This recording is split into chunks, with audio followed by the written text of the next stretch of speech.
Let's talk supply chain. So welcome to the show, Mark. Yeah, thanks for having me, Sarah. I am so excited to have you here. I mean, we are both fellow Canadians. We are, yeah. Not often you come across that. Yeah, and I don't get to interview a lot of Canadian companies in this space, and so I'm really excited to do a deep dive into what GoBolt is all about. Yeah. So let's start with the founder journey. Sure. How did GoBolt come about? Was it, did it go from the journey of a napkin into this like big idea, now this hugely successful company? Sure. And how did you come up with the name? Yeah, so it's a good question. We actually started off as a totally different type of business. We were a valet storage company where we were offering consumer storage services to people like you and me. So what that meant was that we had a ton of warehouses, trucks, and people, particularly movers that would go into people's homes, pick up their stuff, bring it to storage, and bring it back. We would plaster the TTC, which is like the Toronto subway and transit system, with ads. We had bright yellow ads. That was our branding.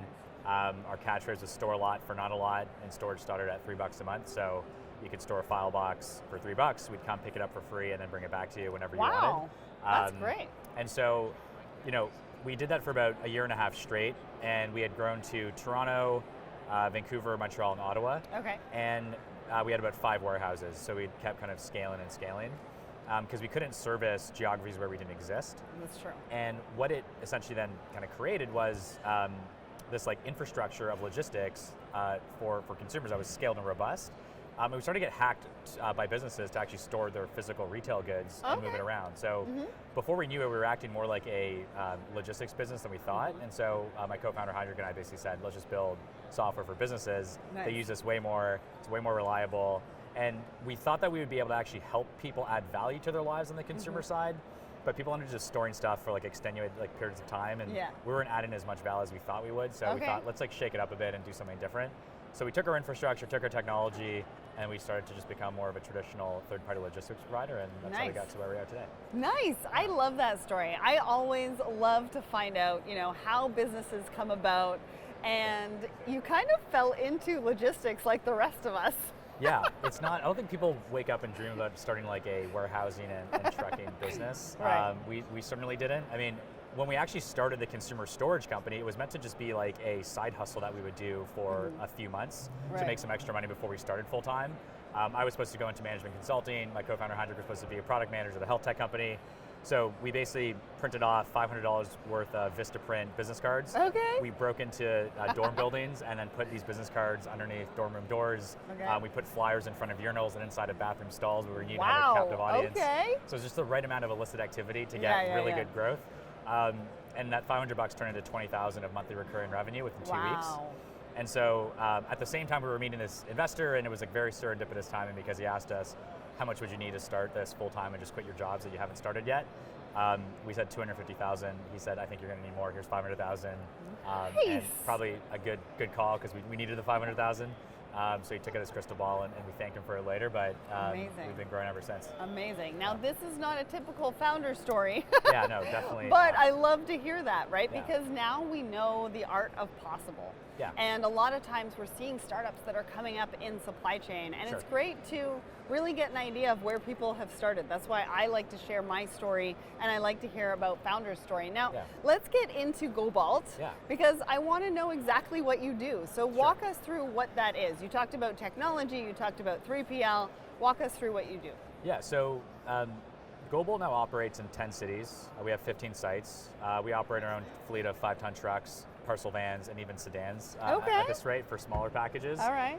We do everything from big and bulky, think sofas, home fitness equipment. We deliver those to the threshold, room of choice. We do white glove setups. We drill home fitness equipment into walls. We set up bed frames. We set up marble top tables, the full kind of kit and caboodle. All the way to small parcel fulfillment, pick, pack, and ship, and last mile delivery across our network. So essentially what we're trying to create is a unified platform for every single logistics requirement for a scaling brand or a scaled brand. Right. And that's where we fit into the wheel. I love that. Well, when I was doing research for this episode, on your website, and I'm going to quote this, "We are the only thing between you and your customers." Tell us what exactly that means, and why is that so important? Well, especially as like business have gone more like digitally like first or digital first from an acquisition approach, and cash and carry hasn't been as prevalent, particularly over COVID. Right. We're seeing that bounce back a little bit, but still there's a lot of natively born businesses that would never actually touch their products or interact with their customer like that's true. Directly. And so in many ways we were the only thing that was showing up for an online brand. And so what did you want? You wanted a seamless experience that was tech first, that was cordial, seamless, but reliable. And so, we take that really seriously. All of our software is built in-house. Heinrich's our co-founder, and we've been building it from scratch for the past 5.5 years. Nice. Our entire team, our T4 W2'd employees, I recently learned W2, that's the T4 equivalent for the US. Yep. I've been learning that too. Yeah. I need to switch to W2 and change the conversion. And so, we take that seriously because in many ways, like, we were the one thing that will help influence whether you repurchase from a business or not. And at the end of every single delivery, we ask, based on your delivery experience, how likely would you be to repurchase from this brand? And our NPS is extremely high. We're scoring in the 80s on an NPS level for that for our merchants. Where typically in the last mile space, you see NPS is in the low teens. Yep. To be in the 80s is, I think, an incredible feat. So we think we've got something, and That's amazing. We think we're going to keep working on it. So what's NPS? Net Promoter Score. So basically, someone rates you out of 10, you take your 9 and 10%, you subtract the folks that rated you 6 and below. So it's a pretty aggressive metric. It's more aggressive than customer satisfaction, which is just like a percent overall. Yeah. Average NPS is a bit more punitive, if you will, to negative experiences. And so that's what we track to try to keep ourselves held to a high bar. Yeah, and 80% is huge. Well done. Yeah. For logistics, it's really it's big challenging. Number. So yeah. So talk to us about your technology, because you keep mentioning that part of the business. Sure. Talk to us about how that helps your customers and what exactly the technology enables them to do. That's a great question. So, so from the moment of integration, which we own this integration engine, that flows orders into our OMS, that pipes it properly across our network of 15 sites today.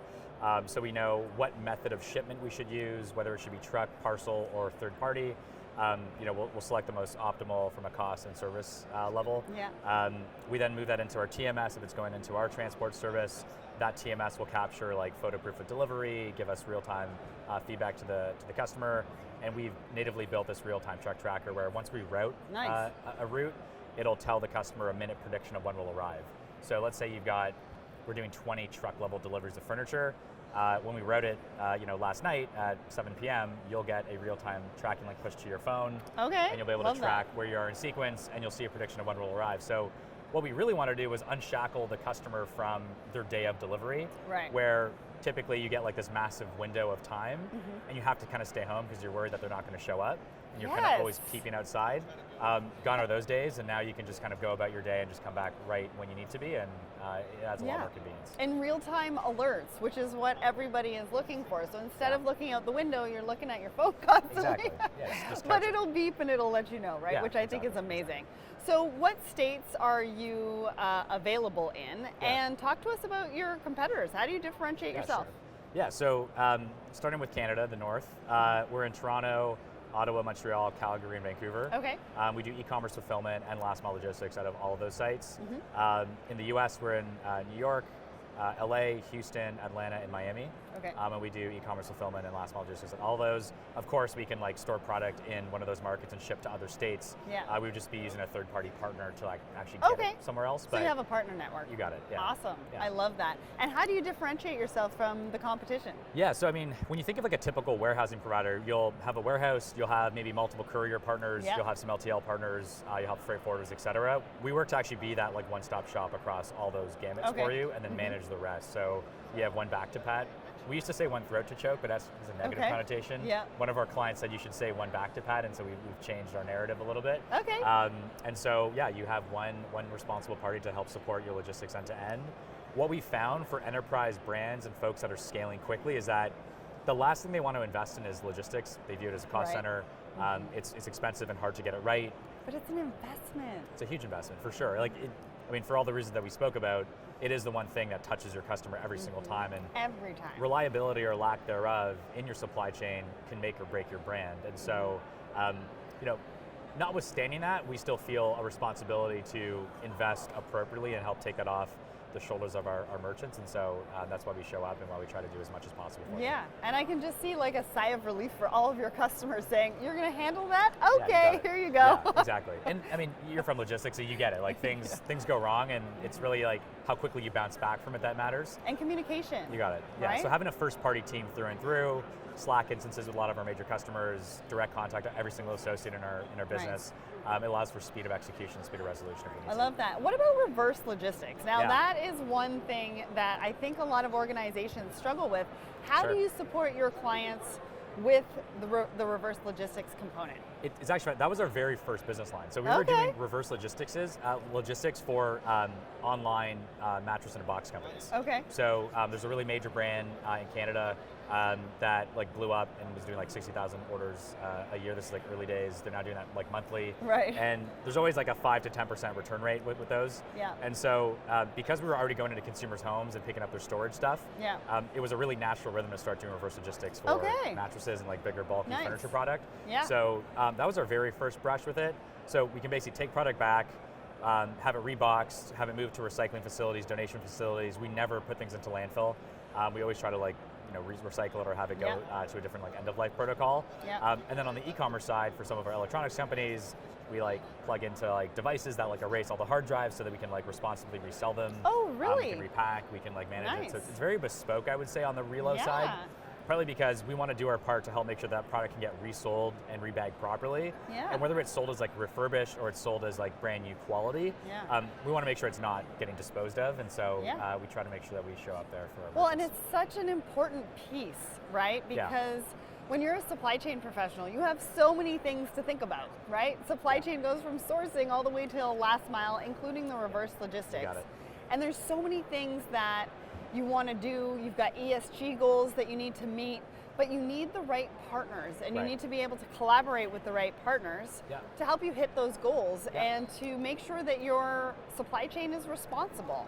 And I think that that's amazing that they can rely on somebody like a GoBolt to really take that product and make sure it gets resold and doesn't end up in a landfill. Sure. Yeah, you bet. Right? I think that that's great. So let's talk about onboarding and implementation, because you've talked about technology. Yeah. You know, a lot of times when we talk about technology and, obviously looking at new partners, there's an onboarding, there's an implementation process. What does that look like? Is it pretty easy? Is it something that takes a little while? What does that look like? Yeah, it's a great question. I mean, I think like most partners that are more digitally and technology first, we have a number of out-of-the-box integrations that's like 2-click integrated. Okay, so good. those are quick and easy, like the Shopifys, the WooCommerces, the Scubanas of the world. And then we have an API system, and we have the ability to take in EDIs and so on. So integrations can be like 2 minutes from a tech perspective to 2 weeks. It comes down to the complexity. The goal though is to set the software up so that it scales for us, and that's the least of our worries once we go live. So I think like typically, gone are the days of like 2 to 6 month implementations. The technology side is relatively quick. We want to make sure that we have that like buttoned down. And then from there, it's the operational design for a lot of our enterprise brands. Okay. But end to end, like I said, it could be a day, it could be 2 weeks, but we're usually within that window. That's good. That's good. Yeah. I mean, 2 weeks is pretty good, even on the top end, right? Yeah. So if I'm sitting in the audience and I really like what you're saying and I want to potentially partner with GoBolt, what do I need to look like as an ideal client? Is there a geography? Is there a size? Is there a product, industry, that kind of thing? Walk me through that. Yeah, no, it's a good question. So like part of our vision is to enable commerce by making logistics easy. Like there's a ton of investment on the like e-commerce front end, one-click checkouts that make the purchase experience really pleasant, but then it sort of cliffs off and it really kind of starkly contrasts the logistics side of it. So what we've been endeavoring to do is for scaling brands or enterprise brands, so fast growth rate where we can really throw our weight behind you, or you're already at a scaled level where we can invest heavily against that account, show up and create a supply chain design that will kind of meet some goals, whether it's sustainability goals, whether it's ship promise date, speed to delivery, those types of objectives. So ideal customer profile isn't necessarily product size. We're product agnostic. We do the big and bulky, we do the small product, we do both really well when it's conjoined. So we're not like really kind of fit that way. We're more so growth rate, scale, et cetera, because we've got our 10 sites operational. We want to leverage that network. We want to really drive like meaningful, positive logistics experiences. So I would say that's more so what we look for in an ICP versus like product type, et cetera. We work with beauty companies, apparel companies, furniture companies, home fitness equipment companies. Like we've got a whole medley of brands and businesses. I love that. And you mentioned sustainability. We probably should talk about this because you guys are talking about how carbon offset isn't the only way. So walk us through that part of it. I mean, you have the recycling program, which is amazing, and that could be in addition to some of that carbon offset. Because a lot of companies are focusing on the carbon part of supply chain. So talk to us about your intentionality around sustainability. So there's carbon neutral, net zero, and carbon negative. So there's actually like really three spices to life in the sustainability world. And a lot of folks, 2/3 of retailers are just going to throw money at the problem. They're going to say, we're just going to buy carbon offsets, which is we're going to emit a kilogram of CO2 and then we're going to plant a tree or two that will then offset that over time. And the problem with that is that there's only 500 million hectares of like reforestable area in the world. And Shell, as an example, has already committed to planting 1/10 of that. So there's not going to be that much land to go around to be able to for reforestation. And so, we actually need to do our part to become net zero as quickly as possible. And that's really the intersection of moving towards EV fleet. Like when you think of like the 24 contributors of like major emitters in the supply chain, it's last mile. It's where the most cost goes, it's where the highest touch is, it's where the most inefficient movement of goods lives. And so that's really where we need to focus. And I think for us, what we're trying to do is move fully electric with our truck fleet. So by the end of this year, we'll have nearly 200 vehicles that are on the road operational, fully electric. End of next year, we want to be 95% plus fully EV delivery for last mile. The thing with EVs is that they have a confined range. You have about 200 miles per charge, and we do one charge per day. So, we'll always have like secondary market areas that are going to be through ICE vehicles for now, but we'll fully sequester that carbon. So it doesn't mean that we're just offsetting it. We're going to actually pull carbon from the atmosphere. But for us as a business, our actual quality of sustainability is measured by how many net zero deliveries as a percent of overall deliveries are we doing. We want that to be as close to 100%. Amazing. I love that you're being so intentional about what you're doing and how you can help your clients as well as hit your sustainability goals, right? I think it's a matter of us all collaborating, partnering, and figuring out how we can get there together. And I think that that's amazing. So now we're coming to my favorite part of the interview because I want to know, I want you to paint me a picture of how a customer has utilized your services and what the ROI and benefit, right? So what was the challenge they came to you with? What was the solution that you provided? And then what was the ROI and benefit? If you've got stats and numbers, we always love those too. So I'll use a furniture brand that we had the pleasure of working with and scaling with across North America. We started working with them in 2020. We did a last mile pilot in Toronto. So they had a less than acceptable last mile experience before we partnered, like high damage rates, high kind of customer feedback negative rate. When we turned up, we said, okay, let's do a pilot for a month and let's measure our results. So we did the pilot, we did a small amount of deliveries, we measured our results, and we got like a 9.8 out of 10 from a feedback perspective. And so they're like, okay, this is like pretty good, but like, let's just do a little bit more like fact finding. This is pretty good. Let's do some more fact finding here. Like much better than the 20 out of 100 that we were getting. So we did about 15,000 in revenue with them in that year. So it was relatively small. The next year we had grown to do all their last mile in Toronto. We'd started warehousing for them in Vancouver. That account grew to about 4 million. Then we started to warehouse it for them in Toronto, and now we warehouse for them across 6 markets. And it's about a $30 million account for us, so it's scaled like quite quickly over the past 2.5 years. And so I think what was really great there is we started doing last mile logistics, then we took them on to fulfillment, then we took them on mid-mile, then we took them on distributed network fulfillment across a multi-node system, and we started doing like their swatch fulfillment. So like we're throwing in a couch and you want to get fabric samples, we pick, pack, and ship that as well. Yes, because that's really hard too. Totally. So it's a combination of like big and bulky, swatches, replacement parts, mid-mile, last mile, and everything in between. So we love that account because it's a really good kind of like leveraging of our skill set. It works perfectly and integrates well with our technology. And those are the kind of examples and things that like we like to do. Well, and the growth, and it just goes to show like the 9.8 out of 10 that you were able to show just in a pilot in 30 days. And how that company has scaled with you to really partner and collaborate for both businesses to thrive. Yeah, for right? sure. Those are the stories that we love to hear. Yep. And the ROI and benefit to that is huge, right? Because if they were having negative reviews, and you can get negative reviews all over the place, Sure. from packaging Yep. that I talked about the other day, Yep. to all sorts of reasons. You got it. You know, that is lost customers, You got and it. you're helping them keep their customers. So that's awesome. So let's talk about the future. Sure. What can we expect to see from GoBolt in the future? Yeah, so as we continue to grow and expand, we're hopeful of working on expanding to new geographies with our customers. So a lot of the time, the problem is that we're not everywhere all at once. And so, you know, we've got our 10 More markets. cities. Yeah, exactly. More cities faster tomorrow. And so we're trying to methodically grow and make sure that as we scale, we keep a quality of service that, you know, we're proud of and that our merchants can rely on. So, you know, we're going to keep going deep in our 10 markets. We're going to keep expanding geographically. We're going to fully electrify our fleet. Our goals are to fully electrify our mid-mile, which is like the next big frontier. Wow, that is. We've got some interesting product diversification things that we can chat about in future, but okay. Yeah, we're going to just do a lot more of the same, but a lot more kind of pushing the envelope on sustainability. Nice. I can't wait to see, and I can't wait for you to come back and tell us about it. Yeah, we'd love to. So if the audience wants to get in touch with you and learn more, where do they go to do that? Yeah, so you can go to gobolt.com, GOBOLT.com, and hit us up there. I'm super active on my LinkedIn emails as of late, so you can also reach out to me personally over LinkedIn, but our website's a good place to start.